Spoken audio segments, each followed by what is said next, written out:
The MFM Breakfast Show, 6 to 10 a.m., Monday to Friday. Serious talk this morning on The Breakfast Show, and we are talking transformation. I think this is something that we've all been waiting for here in Stellenbosch, and I think the rest of South Africa even as well. You know, we've been waiting for something like this where we have the three main parties involved in transformation on campus. And I'm so glad that all of you decided you're going to do this right here at MFM 92.6. We have Professor Nico Koopman as well as Wimpy from the SRC and Mabisa from Open Stellenbosch. Now, we have so far talked about transformation here on campus and the way forward. But I want to touch on this though, and I think this will bring us into the language conversation now as well. Most recently, the South African Institute for Race Relations mentioned this. I'll say it in Afrikaans, it was written in Afrikaans. Alle universiteite besluit wat hul taalbeleid moet wees en hulle moet dan daarby hou. Daar is geen rede hoekom Stellenbosch nie Afrikaans universiteit kan wees nie. In English, all universities choose their language policy and should abide by it. There is no reason why the University of Stellenbosch shouldn't be an Afrikaans institution. Is the university going to keep its language policy for what it is now, or is it going to change? Can I start with you, Professor, and I'll go to Nwabisa and then Wimpy? Can I say this new language policy was adopted in December last year by Council, approved by Council, and this is a policy that makes room for multilinguality. Some call it plurilinguality. To say we must prepare our students for a multilingual South Africa and for multilingual societies globally. So Stellenbosch is not an Afrikaans university, neither is it an English university. It's a university that's committed to say yes Afrikaans, yes English, and yes to the development of isiXhosa. It's humble beginnings, but it is also a strong commitment. Nobisa, do you agree with that? Okay, so a couple of things were mentioned. First of all, the language policy, as it is, safeguards Afrikaans over the students. And this is the truth. I mean, if we were to look, I'm sorry for jumping in like this, but like things like the T option, when it's left up to the lecturer to code switch. So now people who understand like Afrikaans and English, you know, they're okay, but then the students, the marginal students, they're left out in the cold when it comes to this. The problem is also with the language policy. It treats isiXhosa like the bastard child. Can we just please stop doing this? I am Xhosa.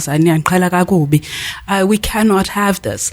Can we just get to the fact that as it stands, it's actually a bilingual language policy? I think exactly that. You know, when you say multilingual, I can't help but think it's actually just bilingual. That is what the T option is as well. Maybe you can say, saying then multilingual is at this stage too pretentious, but it is spelling out a specific intent that we have. Wimpy? Firstly, I don't think Afrikaans will necessarily be here 50-50.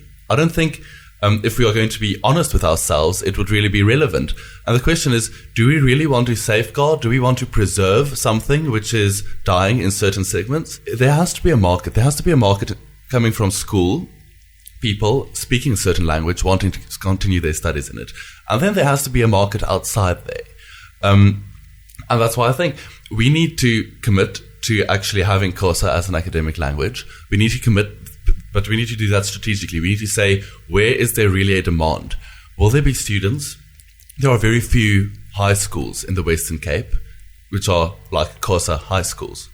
Many of them are in the Eastern Cape. So we need to see, where will those students come from? Will there be enough people? Is the demand great enough to fill an entire class and say, well, it's now not parallel medium, just 2 languages. We now have 3 languages in, say, be that first year models. How can we actively say that this is in the next 10 year, at least in these departments, we will pilot having Xhosa as an academic language at this institution? And then, if I could just quickly get back to your question earlier.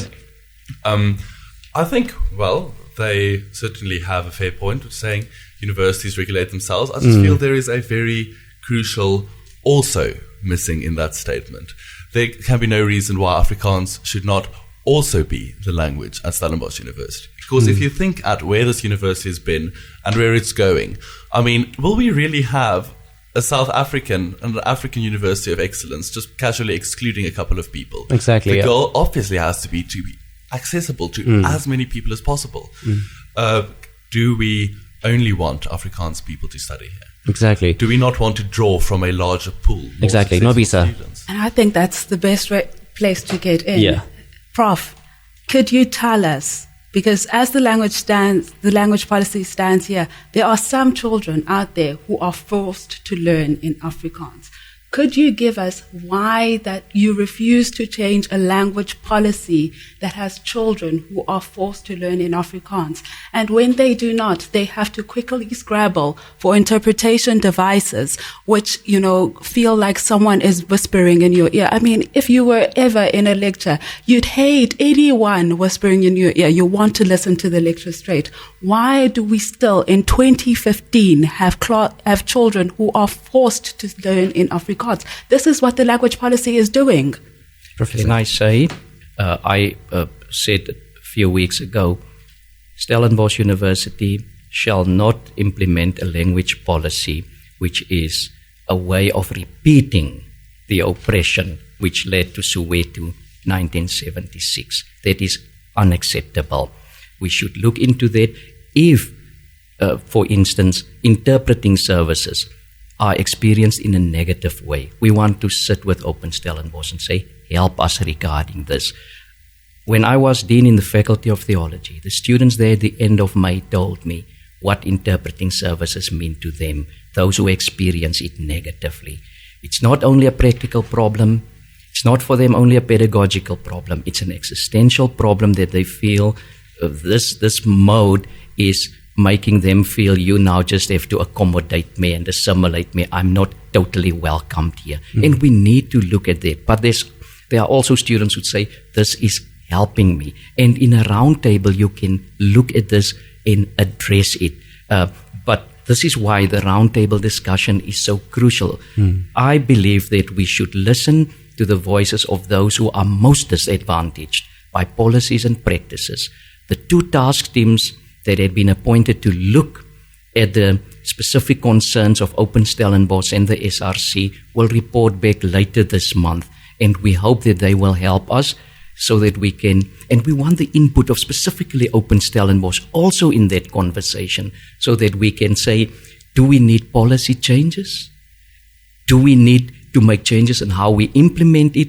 And that is an urgent matter. And this is for me one of the major things for us as management. Why we want Open Stellenbosch in the discussion, also the discussion about language. Nwabisa? I think now it's bringing me back to what we said, Leicester, please Leicester. In our mass meetings, we've always pointed out the problems with the language policy. I will say it on air right now. There's a clause in this language policy that if there are less than 250 students in, a room, then the lecturer gets to choose which language they teach in, and this is not left to the students' well-being. I mean, this language policy safeguards Afrikaans. It needs to be reviewed. If you accelerate it, you're only going to keep on making the blunders that these so-called task teams have been making since the year 2000, when you made that document. We cannot have this anymore. Is it going to change? This is, again, I want to repeat it, Nwabisa. Come and join us and let us discuss this together. There's a commitment from our side to say this policy is flexible. You are not, for instance, if you say the number is 250, that it should stay 250. That can change. We would like our students from Open Stellenbosch to say, come, this is what the task teams came up with.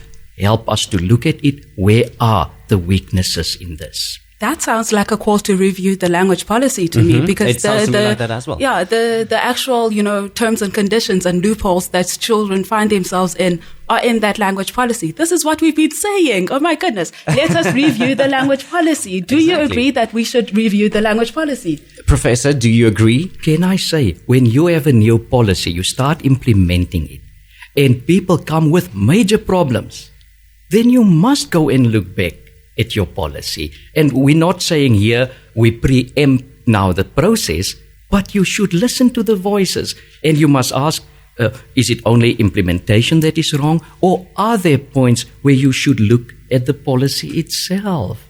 Thimpi? Right. So to brief things, I feel we speak about transformation all the time. We speak about the language policy all the time. What absolutely shocks me is the extent to which many students have no idea what's going on in the Exactly. language policy. That's a very big issue. Explain like the difference between interpreting and translation. There are certain modules in which it's very important to not have parallel medium. Yes.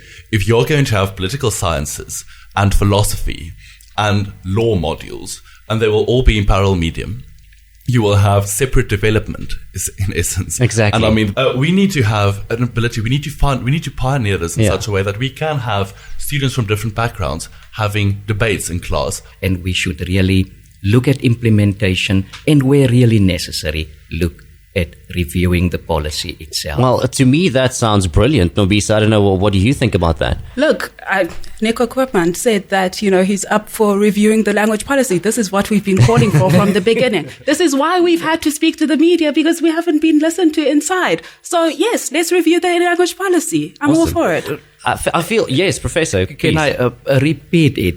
This is why we call Come Let Us Talk. You might not need really extensive changes to the policy, but when it is clear that you also need to look at the policy, we should go that route also. Great.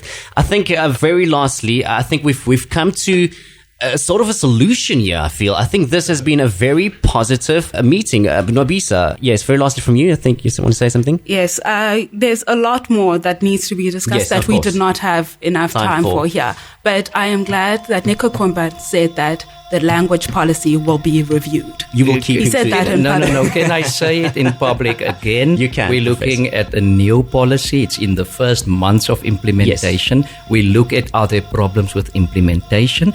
And if it is clear that there are also problems with formulations in the policy itself, that also needs to be looked at. Great. Thank you so much for joining me this morning on The Breakfast Show. Thank you for listening and interacting on Twitter and the SMS line. In case you joined in the conversation a little too late, do not worry. There will be a podcast available. For now, it's cheers from me, Baron. I'm signing off. The MFM Breakfast Show. Monday